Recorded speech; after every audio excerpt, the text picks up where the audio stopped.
Hey guys, I know it's been a while since I've done a Guild War video. This is a Guild War versus Life, still the top players, you know, some of the top players in the game. So I had to make a video about this one. We're ranked 3 right now in yggy, as you can see there.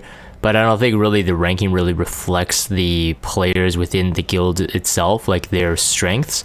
I think it's just because Guild War right now is very boring, so no one's really caring or trying this season. Anyways, enjoy the video. First fight here is versus Red, and yeah, one of the reasons why I've even stopped doing Guild War videos is just because now I use Oxlots a lot. So like, if you're watching, you're just like either watching me int with Oxlots or you're watching me just cleave and then just win anyway. So like, there's no strategy, it's really just outspeed and have enough powerful gear to cleave it. This one fortunately still worked out. My Watcher Shuri in this fight was on a Proof of Valor, just in case that like RB is on MLDB. Looks like a Cleave Lilius is 18,000 HP. I'm not quite sure. It could be ungeared too, but it looks really fast, so I'm not quite sure about that. I'm ready. Yeah, so like again, yggy, we're still the same, and in fact we're even more chill than before. Anyways, no reports, no, like everybody's going in their own fights without any communication. And then now with this other game, I'm not gonna mention the name of the game, but there's another game out right now, very hot, so everybody's like not really paying attention to Epic 7, especially Guild War. Like I said, pretty boring. This one's a bit scuffed. I usually kind of tank out Tempest Siren, either with like a Champion Zerato or something like that, but this one I felt like I wanted to just kind of pseudo cleave it, which is actually still a cleave. So Bazaar are really good against FCC all the time. I do take on Tempest Siren FCC teams a lot in Arena. That's why I was kind of confident running this. And the idea is that even if RB dies, he gets the max health, and then Singelica will have the lowest health. So Tempest Siren, after she does her cleave, she would only single target Singelica. You guys will see what happens here. I got a bit unlucky, unfortunate that the Charles still hit my Vasar twice, so he died right away. I use my Vasar a lot actually. You guys have seen my build. Again, I have a video on all my builds, and he doesn't change much. In fact, he's slower than my most recent showcase video. Yeah, so right there, like Singelica right now will be the lowest HP, so like RB honestly doesn't really have much threat. That's the idea behind it. I mean, Bazaar could have survived if there was a bit of RNG on my side. And Prophetic Candlestick on Singelica. Kind of unfortunate here that she's a bit too fast, so she died here. If she had Prophetic Candlestick, I could have waited one more turn, and the Tempest Siren would have done the S3 on the next turn. Anyways, that was that for that. This next one, Nosferatu. Again, I lost my Singelica and Bazaar, as you can see in the bottom one, so Nosferatu is the second fight. This one I decided to tank it out. I went with a Momo, 250 effect resist, and then Champion Zerato on a lifesteal set, which is new. Because he, at this point, he's been nerfed in terms of like he needs effectiveness to actually return the debuffs. The first team there, usually in Arena, if I cleave against like an ML Ken or maybe a Charles, I use Eaton, but in this fight I needed a bit more damage. My FCC, again, if you've seen the showcase video, is Bruiser, so damage dealer.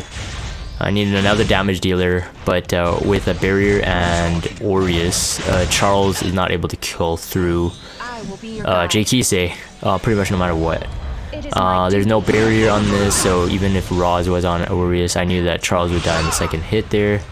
The only risk was that if the RB was tankier, I would have lost my attack buff, and then therefore I would have been cleaved. But again, that is why FCC was brought into this, so I could tank it, I could still do damage to RB if he had survived.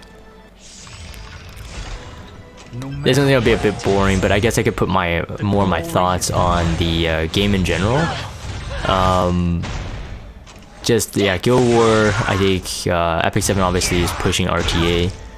Most of the most popular content on YouTube and I guess for streams would be RTA. I totally get it. Just, it's kind of, it's a similar problem right now for me to see in Guild War, is like there's always going to be meta heroes, and you can't really blame that. You can't really blame that there's no balance. I mean, Smelgate does really good just balancing heroes. So I've been trying to do my Guild War attacks with like new heroes. Like if I get new heroes, I'll try to use them. And in the next fight, you will see one of my most recent heroes.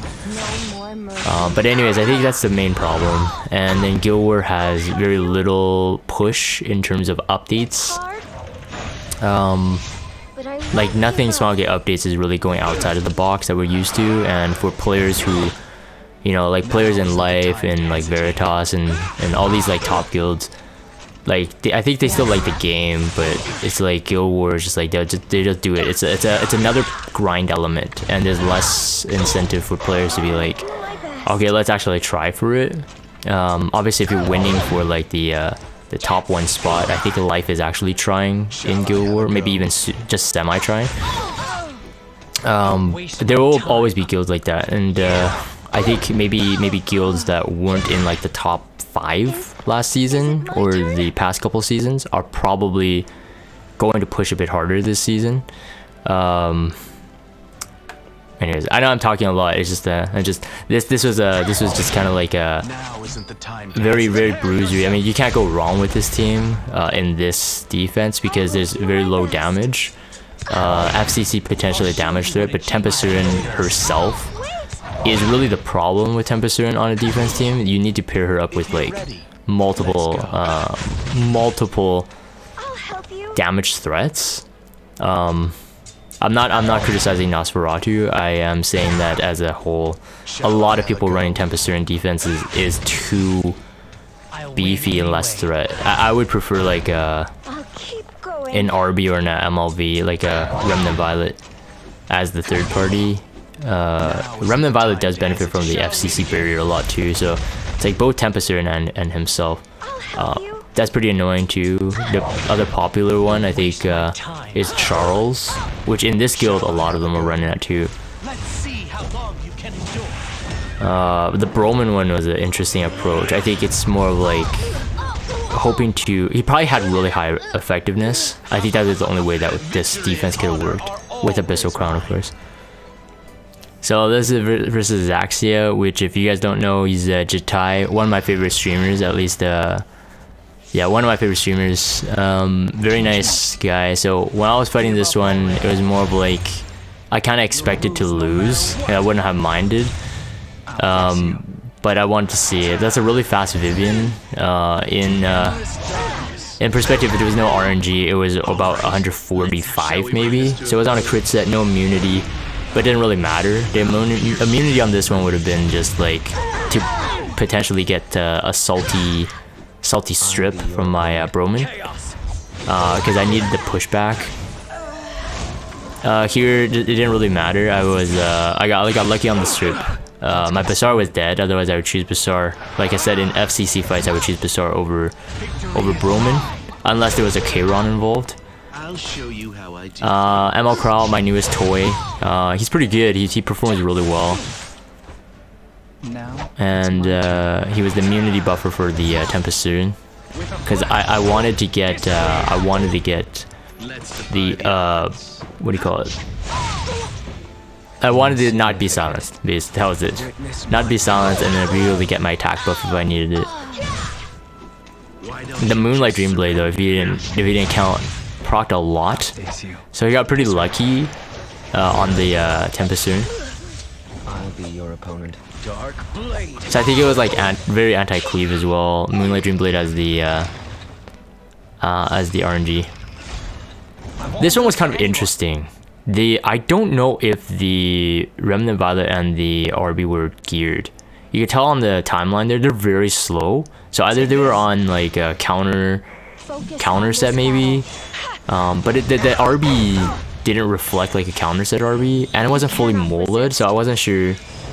Jatai, I don't know what you're doing here in terms of like, were you ungeared? Because the RB was super slow, it was pretty squishy, and apparently didn't do damage. Like someone said that it didn't do damage, so I'm not quite sure. Anyways, that's the end of this. I don't know. I mean, I don't know how much Guild War videos I'll I'll post. I think I might you know, attempt to post some maybe more interesting ones, but most likely it'll be like pretty much all cleave. If I have to rock a Dark Corvus or a Dizzy and slow grind fights, I'm not gonna post that.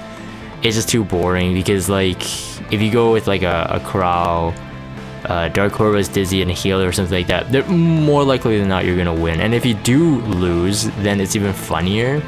But you would still have to sit through the entire grind, so it's like it's too boring, not really content. And it's like, I don't know, I have to figure out how I want to do Guild Wars, but because this is life and they're rank 1, I thought that this would be definitely worth to post. Anyways, I'm gonna end this here. If you guys have Discord, check out the Discord server, follow me on Twitter, subscribe to YouTube if you haven't. As always, thank you guys for watching, and I will see you guys next time.